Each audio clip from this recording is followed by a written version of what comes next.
Bridges America, सितारों से आगे जहान और भी हैं।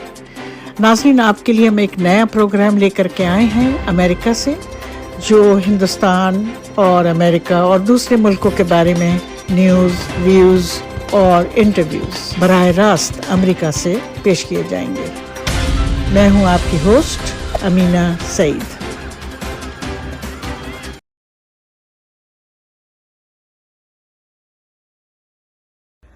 खुश आमदीद नाज़रीन। ब्रिजेस अमेरिका के 16th एपिसोड में आपका खैर मकदम है और हम उम्मीद करते हैं कि आपको हमारे सब प्रोग्राम पसंद आए होंगे। अगर कोई नई बात, कोई नई चीज़ आप जानना चाहें तो हमको ज़रूर ईमेल करें और इस प्रोग्राम को सब्सक्राइब करें, शेयर करें अपने दोस्तों के साथ और लाइक करें। तो आज हम लेकर के आ रहे हैं एक वीडियो, थोड़ा सा पुराना है, 1-1.5 साल पुराना है, जिस वक्त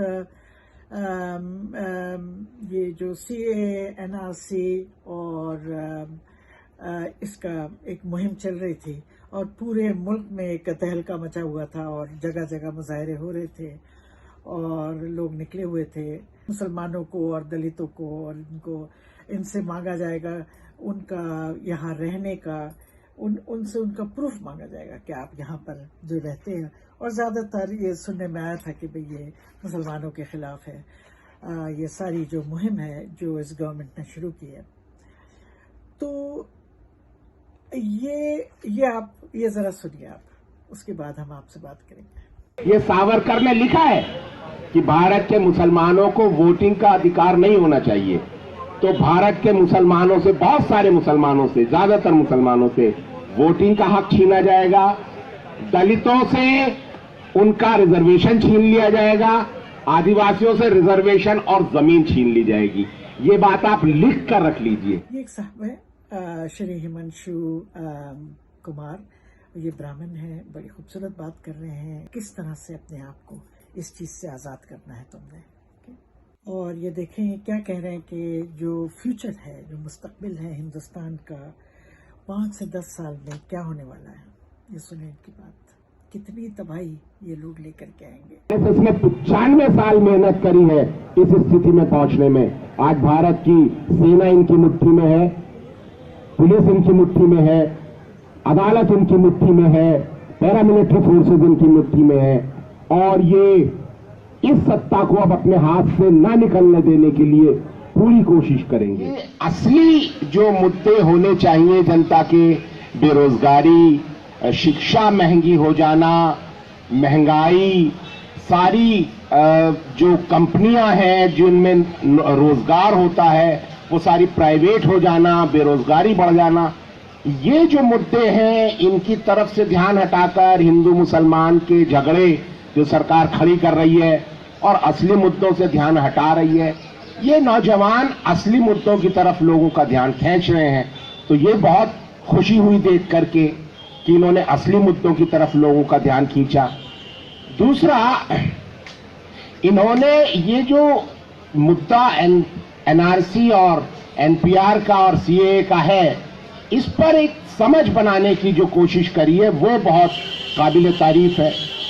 और ये भी इस बात को कह रहे हैं, और मैं वही बात यहां फिर से कहने की कोशिश करूंगा कि ये जो भारतीय जनता पार्टी की सरकार एक तरह से मरी जा रही है कि वो CAA और NRC को लागू कर दे। ऐसा नहीं है कि हिंदुस्तान में बांग्लादेशी भर गए हैं और उसकी वजह से हमारा बजट चरमरा गया है और हम तो बिल्कुल लुटे जा रहे हैं और हमारे तो रोजगार बांग्लादेशी खा जा रहे हैं और बांग्लादेश के लोग हमारे देश के लिए बहुत बड़ी समस्या बन गए। ऐसा नहीं है। ये बांग्लादेशियों को निकालने के लिए आप सबसे नागरिकता का सर्टिफिकेट की दिखाओ, तुम बांग्लादेशी तो नहीं हो। हर नागरिक से पूछा जा रहा है कि तुम साबित करो कि तुम बांग्लादेशी नहीं हो। ये इतनी पागल नहीं है सरकार कि उसको मालूम नहीं है कि आप बांग्लादेशी नहीं हैं, लेकिन वो आप सबसे कह रही है कि हमें शक है कि आप बांग्लादेशी हैं, इसलिए आप साबित करो कि आपके माता पिता भी हिंदुस्तान में पैदा हुए थे और ये भी साबित करो कि ये जो आप कह रहे हो कि आपका बाप है, ये साबित करो कि आपका बाप है। तो ये जो भारतीय जनता पार्टी नई चाल लेकर आई है, इसके पीछे इसका बहुत गहरा मकसद है। और मकसद ये है कि ये जो पार्टी है, ये किसकी है और किसके बरखिलाफ है। ये अमीरों की है, बड़ी जातियों की है। आरएसएस बड़ी जातियों की और अमीरों का संगठन है। और ये किसके खिलाफ है? ये भारत के मजदूरों के खिलाफ है, भारत के गरीबों किसानों के खिलाफ है, भारत के दलितों और आदिवासियों के खिलाफ है, और भारत के मुसलमानों के खिलाफ है।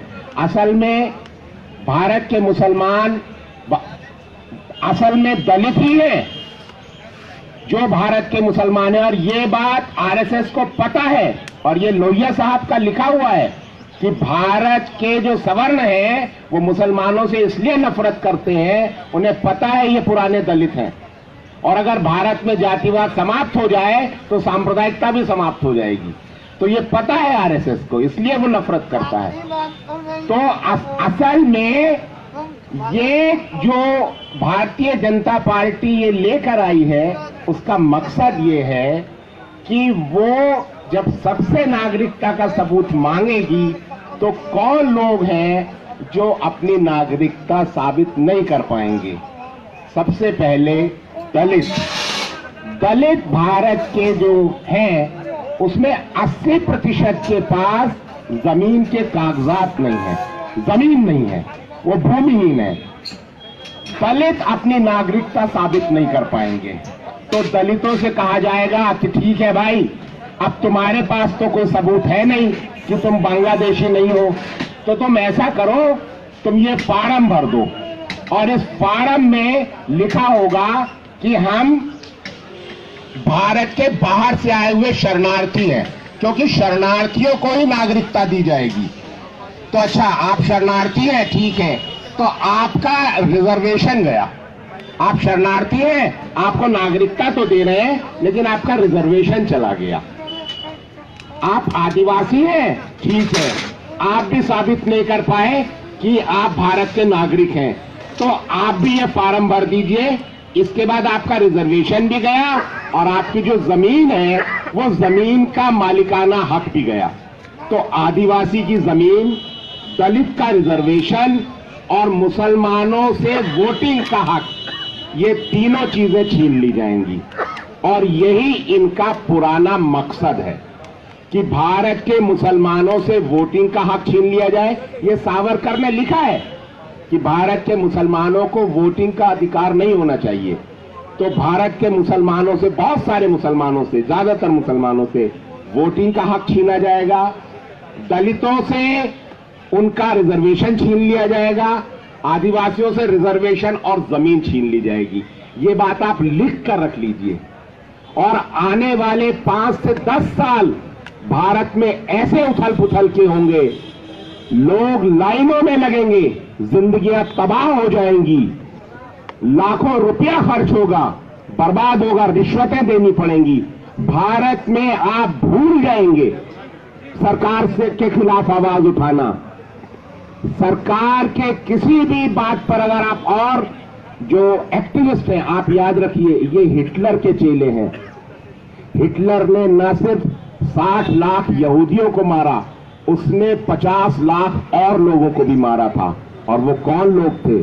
वो थे बुद्धिजीवी, उसका विरोध करने वाले लोग, एलजीबीटी समुदाय के लोग, कम्युनिस्ट, इन सबको मारा था, 50 लाख लोगों को। तो जो एनआरसी आएगा, इसमें जो सरकार का, भाजपा का विरोध करने वाले लोग हैं, ये भी डिटेंशन सेंटर में भेजे जाएंगे। हर थाने में संघी बैठेगा और वो बोलेगा, साहब ये हमारे पार्टी का विरोध करता था, इसको भी डिटेंशन सेंटर में भेजो। आप कितने भी कागज दिखा लीजिए, आपको नागरिकता नहीं दी जाएगी, जिसको संघी नहीं चाहेंगे। आने वाला वक्त आप कीड़े मकोड़ों की तरह रहेंगे इस देश में, और अमित शाह और उसके गुंडों की खैरात पर इस देश की नागरिकता आपको दी जाएगी। आप ये जो नागरिकता का अधिकार है, आज जो आप रैली धरना प्रदर्शन कर रहे हैं भारतीय जनता पार्टी के खिलाफ और सरकार के खिलाफ आवाजें उठा पा रहे हैं, वो सारे हक आपसे छीन लिए जाएंगे इस कानून के आने के बाद। और ये इनका पुराना सपना है, ये तानाशाही इसी तरह की लाएंगे।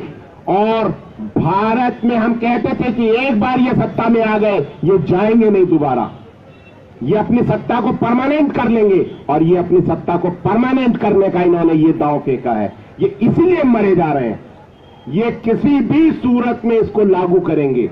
अब इनका मुकाबला कैसे करना है, वो रणनीतियां हमको बनानी है। जैसा अभी हमारे साथी कह रहे हैं, वो सारी तो है ही, लेकिन ये रणनीतियां काफी नहीं है। क्योंकि अभी वो जैसे बैंकों के केवाईसी में ले आए हैं एनपीआर नंबर, तो रिन्यूअल ऑफ पासपोर्ट में ले आए हैं, आपके सिम कार्ड के लिए ले आएंगे, और बहुत सारे लोग डर करके उधर चले जाएंगे।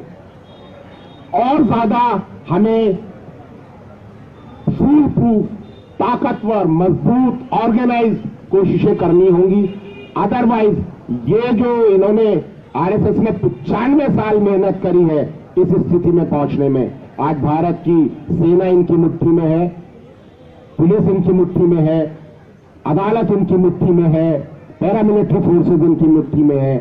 और ये इस सत्ता को अब अपने हाथ से ना निकलने देने के लिए पूरी कोशिश करेंगे। तो मिलकर के इसका सामना कैसे किया जाए, बैठ करके और ज्यादा विस्तृत कार्य योजना बनाने की जरूरत है। मैं नौजवानों को बहुत फिर से बधाई देता हूं कि इन्होंने ये प्रक्रिया शुरू करी है, और लोगों को इसमें शामिल होना चाहिए। और इस जो ये भारत के पूरे चरित्र को बदलने की जो ये साजिश है, इसको रोकने की कोशिश करनी चाहिए। बहुत बहुत शुक्रिया। तो ये सब बात सुन के जरा सी टीस महसूस हुई दिल में कि भाई इतनी भी हम क्या बुरे हैं। मैं खटकता हूँ दिल व्यस्ता में कांटे की तरह, तो उस कांटे को निकालने की पहली बात तो ये कि कांटा समझ रहे हैं, और फिर उसको निकालने की पूरी कोशिश हो रही है। तो चले, उन्होंने लड़ाई छेड़ी है तो हम भी कुछ अपना किरदार निभाएंगे। और मैं इस प्रोग्राम को ख़त्म करूंगी फैज़ अहमद फैज़ के कलाम से। हम देखेंगे, हमारे पास तो यही है, सबसे बड़ा हथियार हमारे पास ये है। उससे अलविदा, अस्सलाम वालेकुम, नमस्ते, गुड डे। नाज़रीन, आपको हमारा प्रोग्राम अगर पसंद आया हो तो उसको लाइक करें, शेयर करें, सब्सक्राइब करें और कमेंट करें। शुक्रिया।